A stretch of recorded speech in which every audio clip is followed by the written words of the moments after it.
Hello, and thank you for joining me on Tennis Volley Talk with Brian Danielson.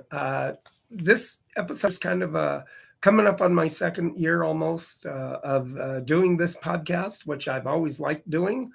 Always fun to do. Today, I'm kind of wearing this for the USA for the the United Cup, and that I hope that the USA does really good. The two players that are playing for the USA for the United Cup is Taylor Fritz and then Coco Gauff.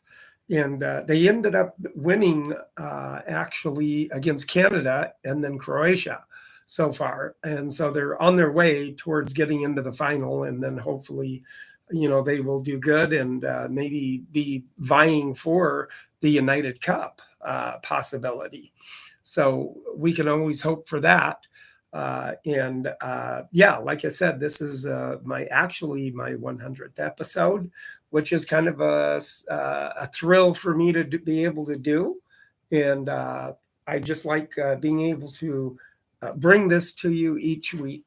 And that's what I really like doing with that. But also with that, I just would like to also thank my followers that have followed me so far, which I am very grateful for. Keep following me. Keep spreading the word for Tennis Volley Talk on YouTube, for the tennis podcast, and also for you podcasters out there. Then be sure and word of mouth and make comment, like, and subscribe for both of you on YouTube and also the podcast venue for that. So that's what I want to say that way too, is thank you for support, for giving me the follows and wherever you might be at. And I hope you like what I do. I do like what I'm doing and giving you the tennis stuff that I do.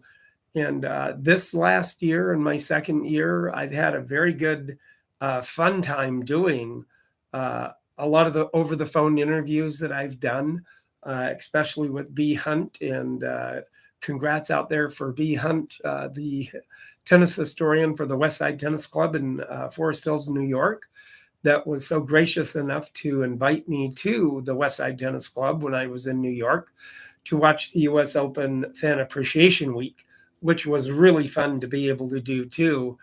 And just have what a fun adventure that was.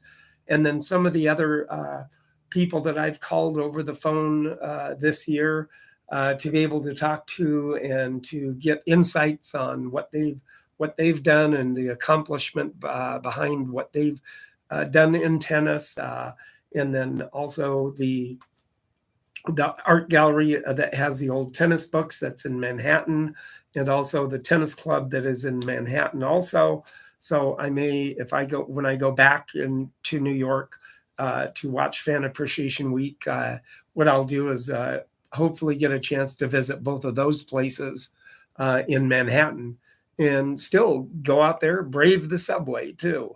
So, and I hope that that everybody has liked what I have done with the interviews that I've done, and like what I do.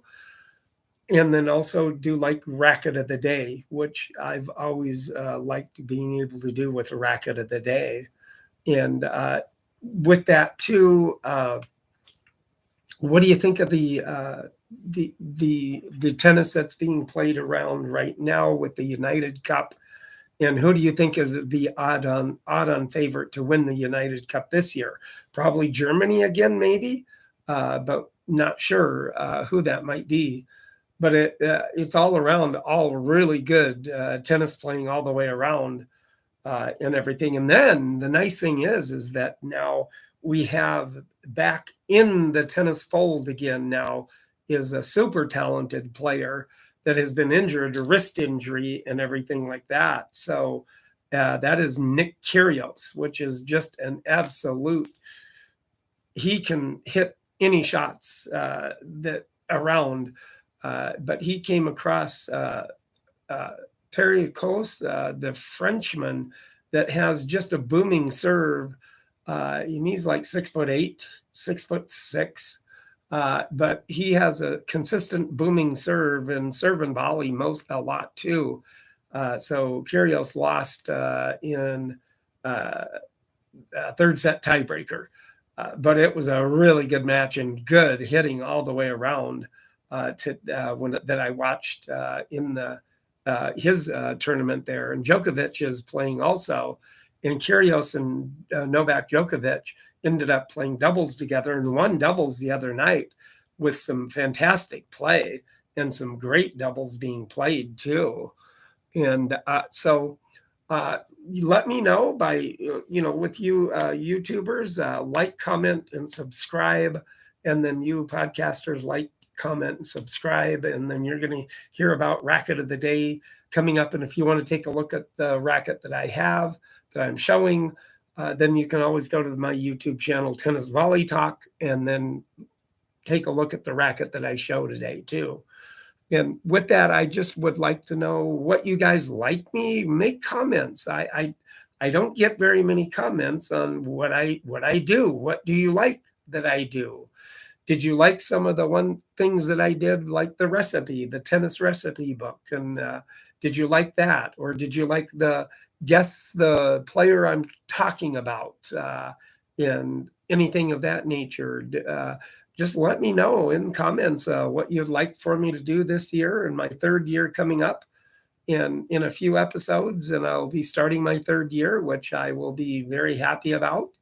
And I've really liked being able to do this all the way through my 2 years that I've been doing it in stuff. So anyway, with that too, I would like to now at least show you now the racket of the day, which is actually it's a Wright-Ditzen racket. Now this Wright-Ditzen racket was made in the USA with that, and I like the color of it, the white and then the green, the Wright-Ditzen in white, and the WD and everything like that. Signature model is what it is. It was actually endorsed by Pancho Gonzalez is who it was endorsed by, and very good player back in the day too. And but it's still a very sturdy racket. But with this racket, I'm putting this racket somewhere around about the late 1940s, probably 50s, 60s, right in that area with this particular racket that it is. And it's a very good racket, still really nice strung, tight string job. Could probably actually still hit a tennis ball with that racket too.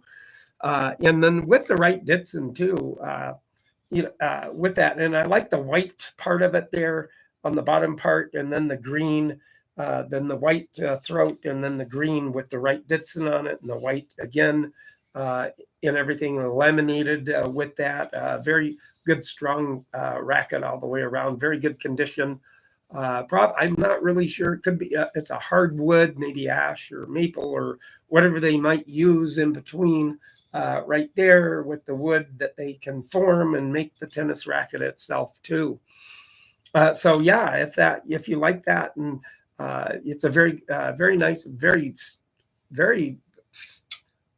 flashy kind of a racket with the color scheme on it though too, and then with the Wright-Ditzen. So I hope you like that. And then, like I said, like, subscribe, and comment, and let me know what you like me doing. If you like the racket of the day, that I get to show you a racket. And then with everybody with YouTube, like, comment, subscribe. And then you podcasters, if you do want to take a look at what I'm showing here right now with the Pancho Gonzalez endorsed Wright-Ditzen racket from the 50s, late 40s, early 50s, 60s racket is what this is.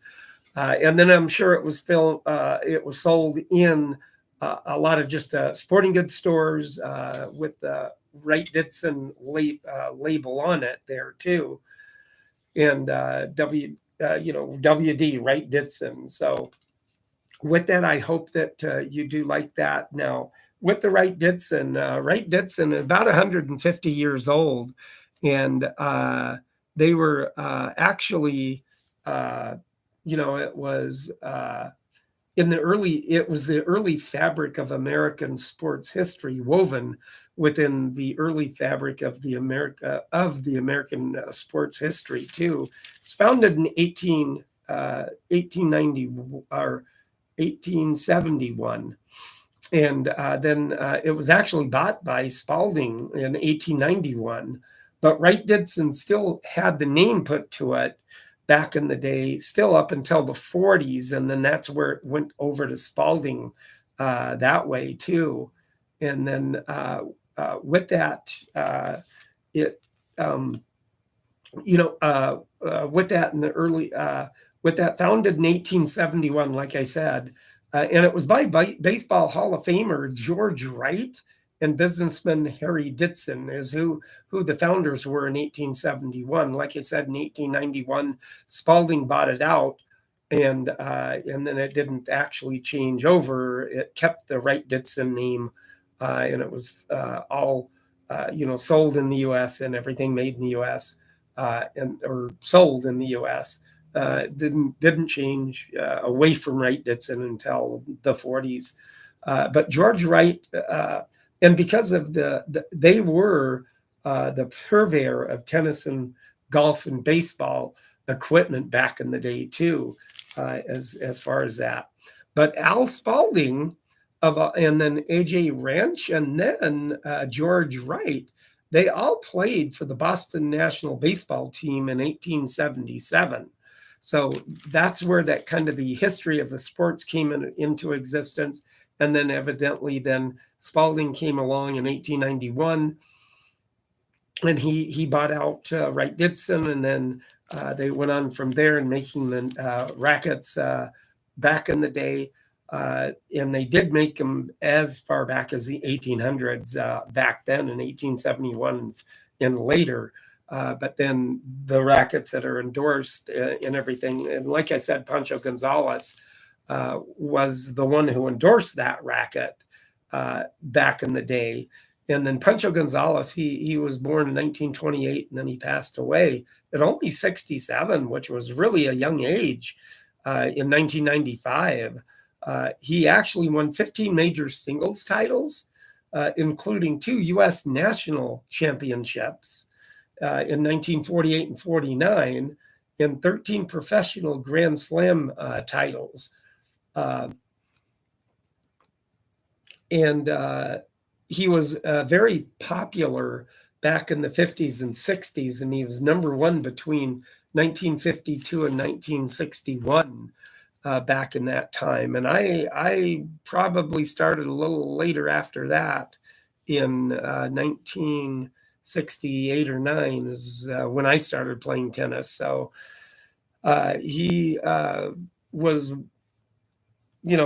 number 1 at that time playing, and a very good tennis player. He was a self-taught tennis player. His mom had bought him a 59-cent tennis racket, and he got into the tennis when he did, and watched people from the park that played just down the street in California. And he just did the tennis bug hit him, and then he lost interest in school and back and forth. But he ended up being just a very well-rounded tennis player with that. And that's how that came about too. And then also with that too, of the thing of what I might be doing and what I'd like to be doing, I'd like to do over the phone interviews more this year with my podcast. And I hope you do like those, because I like doing them. I'm going to try to get more in-house guests that are in the tennis world with that. And then hopefully I might be able to get a tennis pro of some sort and do a phone interview with them, but who knows? So anybody that, or if this gets out to any tennis pros, let me know, reach out to me, comment or reach out to me, or, Jimmy, give me a call, or Patrick or John, guys, give me a call if you can.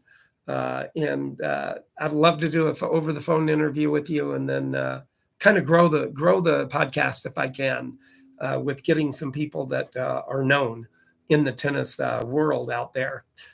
So with that, I do thank you again for being and letting me come in and talk about my tennis and the tennis that I've been doing, tennis podcast that I've been doing over almost for 2 years now. Few episodes, it'll be 2 years. So with that, I do thank you for being with me today, and get out there if you're in the warmer states to play outside. Get out there and keep on hitting that ball and keep the timing up and everything with that. And then also with that too, if you're inside, go inside, start playing. I've been playing a little bit more inside lately. So I have a few people that I can get out there and hit with, and then I play doubles a little bit too. I still prefer singles, but doubles is okay too. I'm getting into a little bit more of a little bit different technique with hitting the ball, and it's starting to work out a little bit better. So with that, I do hope that you get to me, make a like, comment, and subscribe for you YouTubers out there, and then you podcasters out there, like, comment, and subscribe. Thank you again very much for letting me talk to you today, and have a good week.